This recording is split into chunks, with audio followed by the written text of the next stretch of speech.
Okay, thank you very much. It's my pleasure to introduce my team. They were looking at a problem in medical imaging.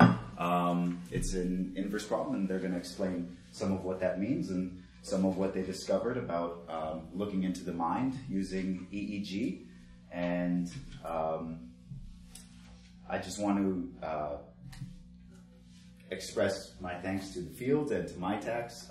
It was a great program, and I was very happy with having these students here for the past 7 weeks. I think they did great. So we're going to start off with Jiho, who will give you some introduction and motivation to this problem. Thank you.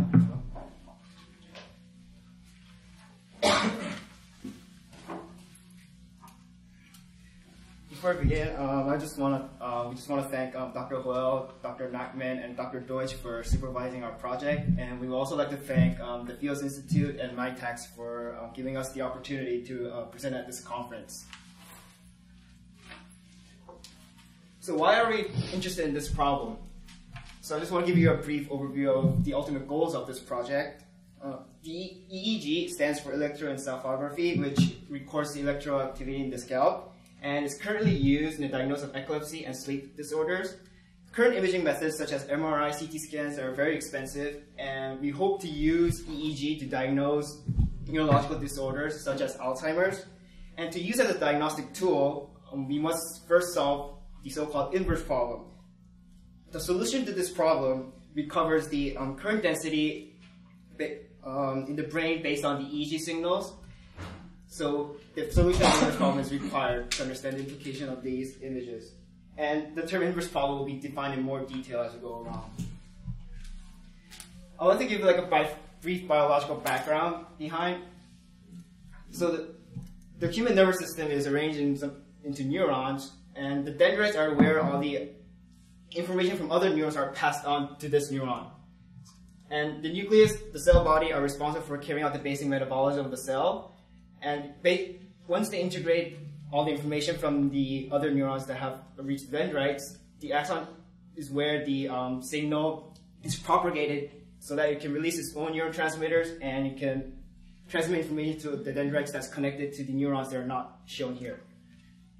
The picture on the right is the current dipole model of the neuron, and the EPSP shown here is just means that it's an excitatory signal that has been reached the dendrites here.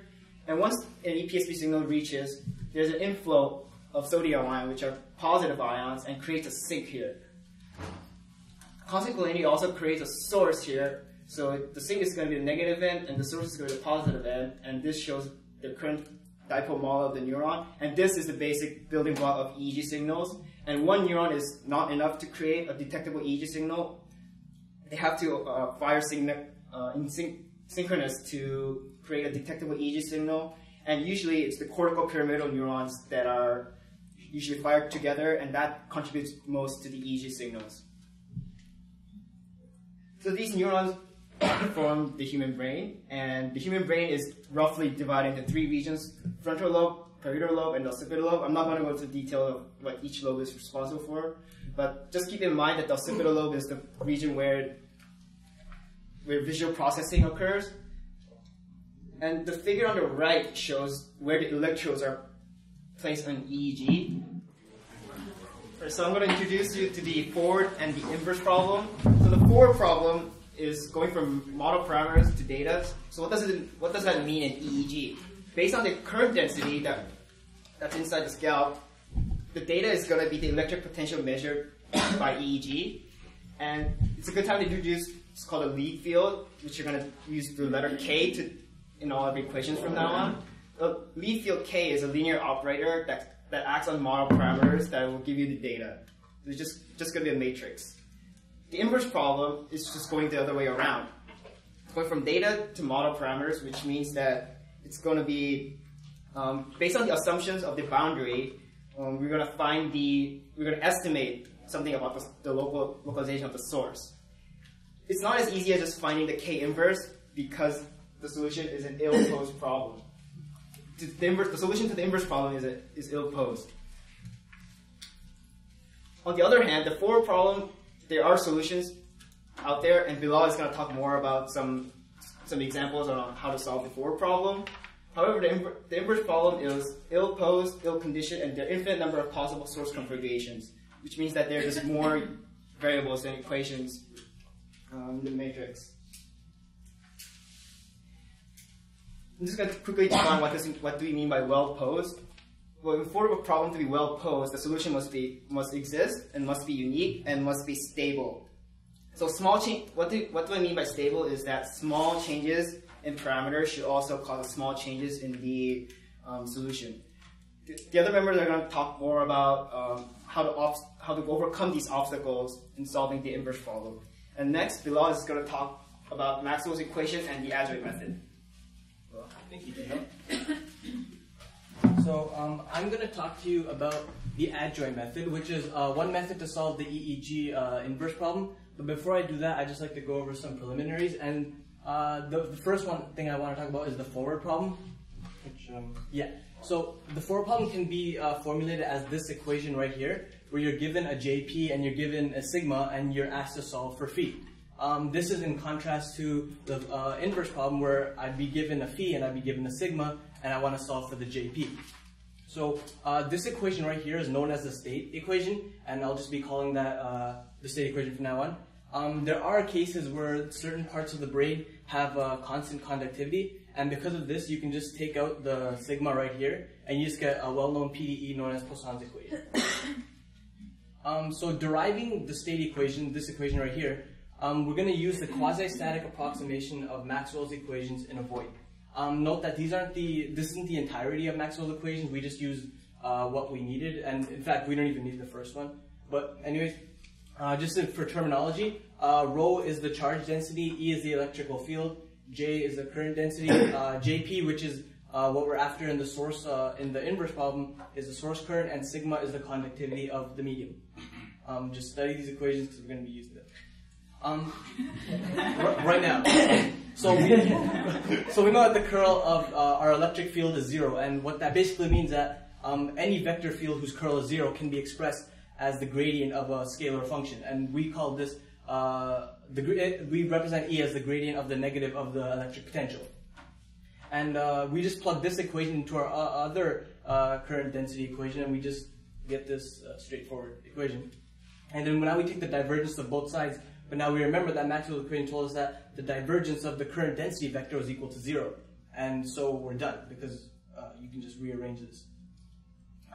So in carrying out the adjoint method, you need a solution to the forward problem. And luckily for us, there are many ways to solve the forward problem. And one way that I'll be talking about is the boundary element method. And basically what this does is you split the brain into like homogeneous isotropic conducting regions. And you can calculate the potential at any point in the brain just using the potential on the interface. And here's a quick picture.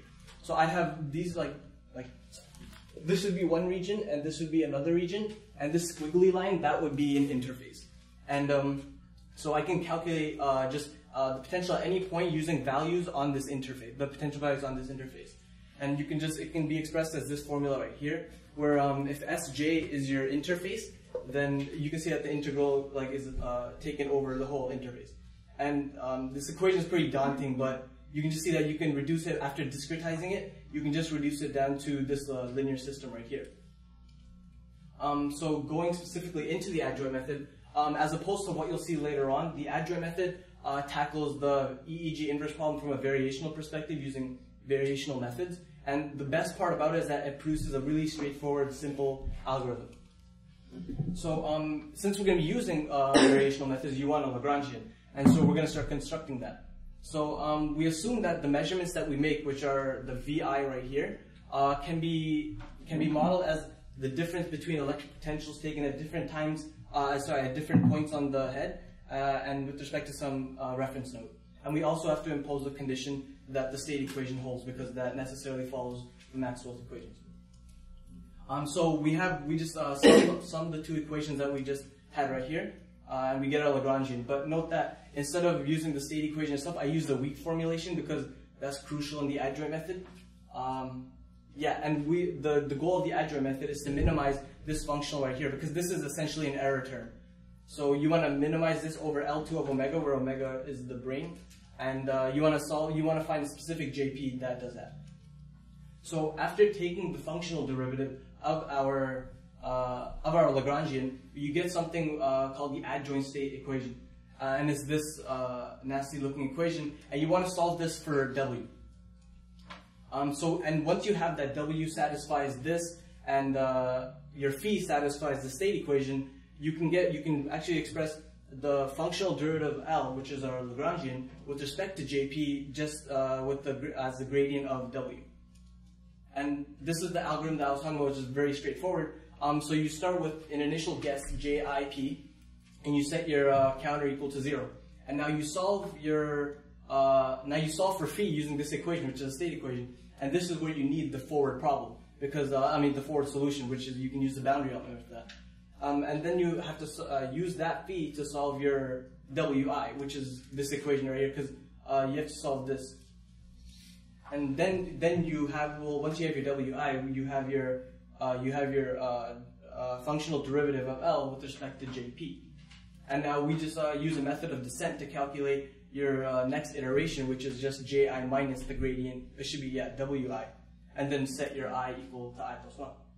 And then if your iterations are significantly close, then you stop and you're done. Otherwise, you start back over at step 2. The only problem with this is that I guess sometimes it can be difficult to calculate, solve this equation for W, but yeah, other than that, it's pretty straightforward algorithm. Now I will pass you on to Feng, who will talk to you about Bayesian formulation. Thank you, Bilal, for how to use it. Okay. Thank you, Bilal, for a nice presentation on Adrian's method, and now we'll talk about Bayesian formulation of this problem. As for some pure math people, maybe this is not so rigorous since people are using hires just based on computation consideration or from physical origin. So let's look at this model. We have phi, which is a matrix, electromagnetic signal measurement matrix, and equals k, which Jiho mentioned earlier, is a lead field matrix, times j, which is a column corresponding to the source. This is the main parameter we are interested in, and plus epsilon, which is a noise term.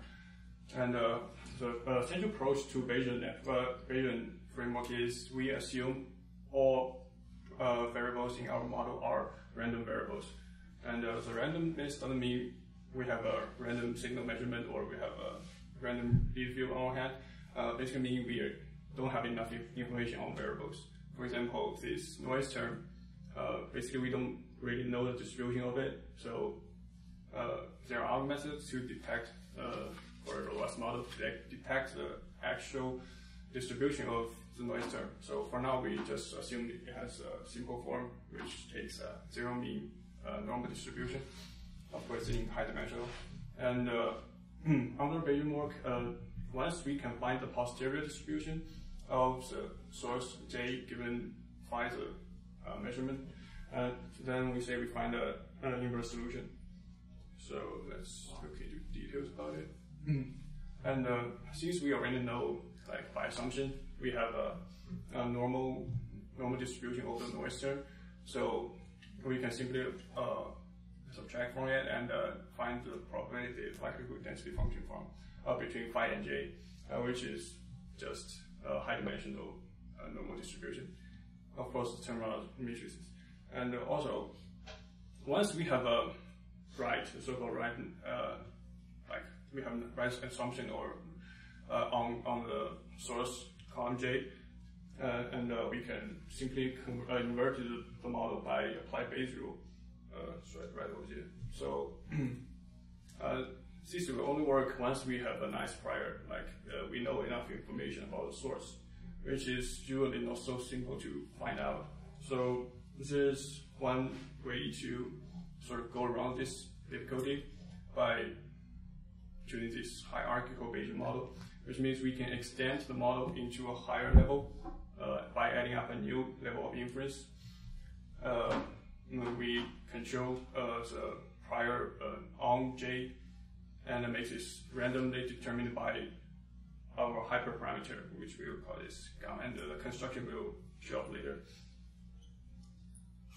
And so first, it's just a basic probability if for the joint density, we can get it from conditional times. We have some prior on gamma, and next slide is just marginalize it. And again, by applying Bayes' rule and by using the independence of gamma with by the independence of gamma given J, we actually find this relationship. Yeah, this relationship. And you may find out we already, by noise term, we already know the first term. The only left out part are the second and the third one. And so that's what we will do on the next slide. And now I'll explain how do we get to the point gradient on the formula on the last slide. Here, there is one of the not so rigorous part come from. Now, in the general HBM model, maybe hierarchical Bayesian formula, for EEG problem, we assume the source given gamma, our hyperparameter, is of Gaussian, still with zero mean. But the covariance matrix is actually the crucial point of our whole model. It has to measure all source activities within our brain. Let's say the formula is actually from a set of predefined symmetric positive definite matrices. And to obtain this information, sometimes we even need other machines to help us, like maybe MRI.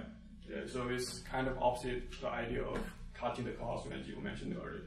So, but if we have some knowledge, not complete knowledge, have some knowledge on the sources, for example, they are discretized, they uncorrelated, they have nothing to do with us, with each other inside human brain. And the covariance matrix is just going to be a diagonal matrix with some 1 and 0 on the diagonal, depending on how the dimension of the hyperparameter gamma. And the rest is just expressing the covariance matrix in terms of the weighted sum as the components of covariance. And the last one give us the explicit formula built on our assumptions so far. And so now this is the last term we need to find out the posterior. It's the hyper prior of gamma. Basically, we're in EEG problem. We are looking for focal solutions. It means we find points inside of sources where all the vectors emit from. So by doing that, we have to force all gammas nearly zero, except for some of them may have amplitude. So by doing that, we need and take computational part into account. We have to use not have to, but it's nice to use inverse gamma. And then the last one is taking everything we know, where we get this huge turbo-looking formula. And so now we have expression for the posterior, but we still have to find out how J is actually the posterior distribution of J depend on phi. We have to get rid of gamma. So currently there are 5 popular ways to find out this. The first 2 are either maximize high dimensional optimization problem. The second one is high dimensional integration problem. These 2 treat all parameters equally likely, which is a traditional way in classical way to do this in under Bayesian framework. And so these first 2 are called full Bayesian method. The third one and the fourth one are either maximize over one and integrate over another one. So these 2 are called semi-Bayesian. So one of the most important one current at this current stage is this fourth one, which is called gamma map. Now this may look details are awful, but there is already an algorithm developed on this one to implement this model to actually give our solutions to EEG inverse problems. Just in comparison to Iryna, it may come later. This algorithm have a lot of accuracy improvement, but the computation time is enormously long. It takes 10 minutes. But I mean, when a doctor diagnoses, it's not possible to wait for 10 10 minutes, but like Nick said, it's only allowed for like 6 seconds. So it's still, even though it improved accuracy, there's a lot to be done if people are interested. And the last one is variational Bayes, and this is completely different from all previous ones. Since by this approximation, we can either look into a single distribution of the source or the hyperparameter. And so, yeah, that's about it. The Bayesian approach. So let's move to the core idea here. The iterator will be Iryna. Thanks, Feng.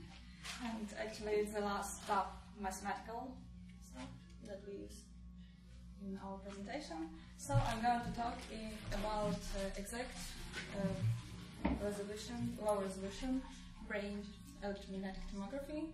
And if you look at the forward problem, this class forward problem, you see the solving solution operator K, which is matrix. You can see it like a matrix in dimension of number electrodes here and like 3 number voxels here. Actually, it's K. So actually, number of voxels is sufficiently large than number of electrodes. And you can imagine that, as Jiho mentioned, it's completely ill-posed problem. So you need to do some penalized term. For example, you can already use to take an assumption that current density function is smooth, which if you look at this like in brain, which means that if you have signal somewhere in some point of the cortex, it means that it involves signals around of this point. So basically, if you use this penalized term, you can obtain the solution in linear relations with respect to phi. Actually, you can think about it from the Bayesian point of view. If you look at it like Feng was mentioned about the Bayesian stuff, and if you look at it like maximization of log likelihood of a stereo function, you obtain the same weight maximum minimum norm equation that you need to minimize with respect to J. But if you look at it like, if you have the assumption that your inverse covariance matrix is basically 3 by 3 diagonal, block diagonal matrix, which basically means that you have uncorrelated, conditionally uncorrelated sources in the brain, and you want to have something like independence of your a posteriori signals, then you can obtain this equation and so obtain weighted matrix that's sufficiently to use to minimize this problem. So actually, thus we obtain the algorithm of Iryna. If you get a lead field K and parameter that somehow related to smoothness, which smoothness you want to choose for sources, and initial guess as identity matrix of, that means uncorrelatedness of all your signals in voxels, and then update your matrix W in this way, and this output of you use to obtain the inverse solution. Okay, is the last part of mathematics that's used in DESI, and Jiho will show you some incredible pictures. Thank you, Iryna. So I'm just going to show you screenshots of the DECI software, which stands for Dynamic Electrical Cortical Imaging, which is developed by Cerebral Diagnostics Canada. DECI implements the E-LODA algorithm to generate 3D brain images based on the EEG data shown here. So I don't know if you can see it clearly, but here's the y-axis, which is going to be your nose. The z-axis is going to be the top of your head, and the x-axis is going to be the right side of your ear. So these are all the electrodes that were depicted earlier in the presentation, and the vertical bar shown here indicates a specific time point here. The stimulus given to the subject was shining a bright light at the subject, and this screenshot is before the stimulus. The image here is immediately after the stimulus, and you can see that there's activity in the frontal lobe. The blue vectors represents the tail of the vector, whereas the red represents the head of the vector, and the magnitude is proportional to the length of the arrow here. At this point, we can see that in the EEG signal, there's a high peak in the two frontal electrodes here. And this is after a slight delay, there's an activation of the occipital lobe. As I said before, the occipital lobe is responsible for visual processing. So it is expected that the occipital lobe shows high activity, and it corresponds to the electrodes shown in O1 and O2 here. These are just screenshots of the DECI software, but DECI can actually create 3D brain images in almost real time. And if we find a more robust algorithm, we hope to find a software that could eventually diagnose neurological disorders. And I'd like to thank Dr. Deutsch and Mario for kindly providing us with the data to present today. And thank you for listening to our presentation.